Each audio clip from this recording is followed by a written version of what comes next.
Hello, welcome. My name is Steffi. I'm a photographer in Switzerland, and I have a small video for you where I will teach you about the Spyder holster system, which I use for travel photography.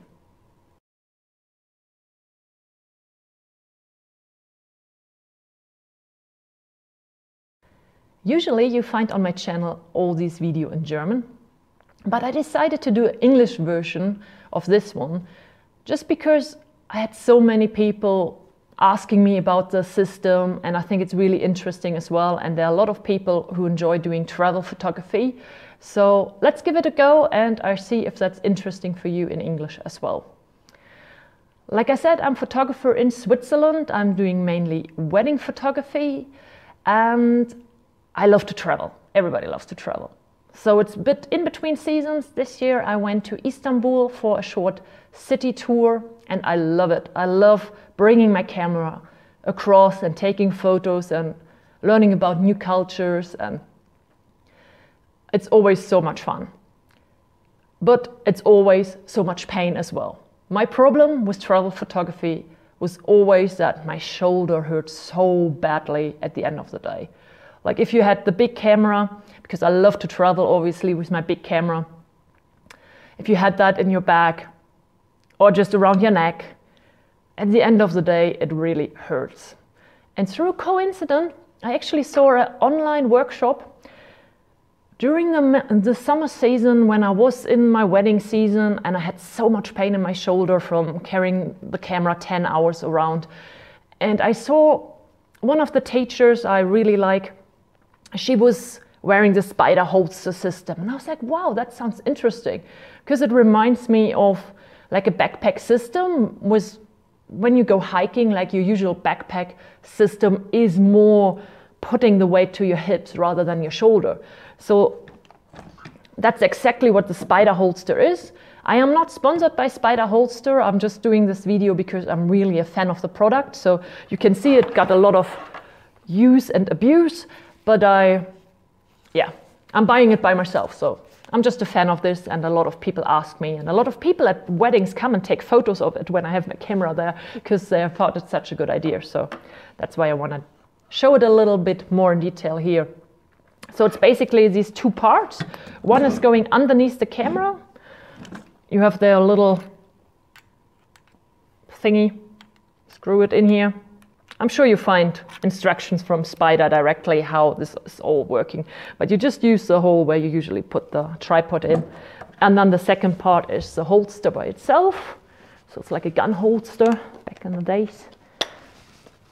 And then you can put the camera here to the side, put it in there. And what I really, really like is also the function that you can lock your camera in here. It has this little lock mechanism here, and then it's safe in there, and then you can take it out. So very easy, very cool system.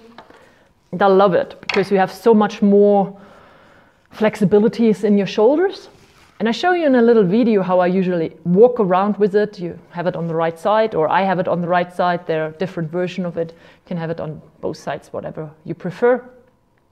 And I usually do my hand back on top of it. So yeah, people wouldn't really see it. And I think that's one of the most benefits on the system. Like people wouldn't expect you to wear your camera down there on your hip.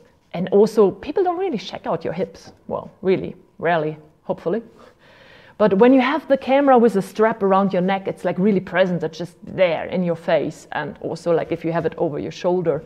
And I still see a lot of people running around in cities with big cameras and just doing exactly that, having the camera around their neck. So I just thought it's a really brilliant idea for city travels. And I used it in really big cities, in Singapore, in New York. I was in Lisbon with it, and right now I was in Istanbul, and never had a problem with it. And so it's a really cool system to try out for travel photography. I bought it for wedding photography, but then I figured out it's just genius for travel photography. It's really good fun. What you need to be aware of, especially when you start, is you're a bit wider than usually when you have your camera on your hip. So just be careful when you walk through doors. To start with, I did knock against a few doors with a camera, so yeah, not very good. But you learn very quickly, and what I do a lot is just have my hand on it. Or like when I'm having my handbag with me, I put the handbag on top of this, and then you're a bit wider there anyway. So that's one thing to be a bit aware of. The other thing is, for sure, it's not like solving the problem totally. You still have weight on you. Your hips are much stronger than your shoulder for sure. But I noticed in Istanbul, after I've been walking around, yeah, we did easily 18 to 24 kilometers a day. So a lot of walking, long days. And on the third day, my back was really sore. I can feel it in the hips sometimes, and I can feel it definitely in the lower back. So it's not it's not disappearing, the problem. It's just, yeah, moving it from one side to another. But also the hip is stronger, so I notice it much, much later than I would have noticed it in my shoulder. So just be aware of that, yeah, you might feel it after a while. And that was the reason why on the third day I decided to take the EOS M instead. I bought this camera for exactly that reason, but to be honest, I hardly ever use it. And I was really surprised how well it went. Like when I looked at the photos later, I could hardly see any quality difference. It was definitely not the nicest weather in the world. It was quite gray, so not like, wow, this is cool weather. But yeah, like I said, I can really, even zooming in and stuff, yeah, I see a difference, but it's so small that I thought it was definitely a good idea that I did do that and took the camera. Where I feel the biggest difference is the autofocus system. So with my single lens reflection camera, obviously the autofocus system is very quick. I had the 5D Mark III with me, since I had a little accident with my Mark IV, and that was at the Canon service getting fixed. So I had the Mark III with me. And obviously, all these cameras have a fantastic autofocus system. The EOS M is definitely slower when it comes to that. But especially in travel photography is a little bit the question, what do you need? Is it important for you? Like there was one situation where we went to the Prince Islands, which should be the cat islands because it's full of cats, and I'm with the crazy cat lady, so I loved it. And I wanted to take a photo of this beautiful white cat, which had like one blue eye, one green eye. But it was not really in a model situation, so it didn't really thought like that's a good idea. So it was moving a lot, and I had a lot of problems there to get it focused with that small camera.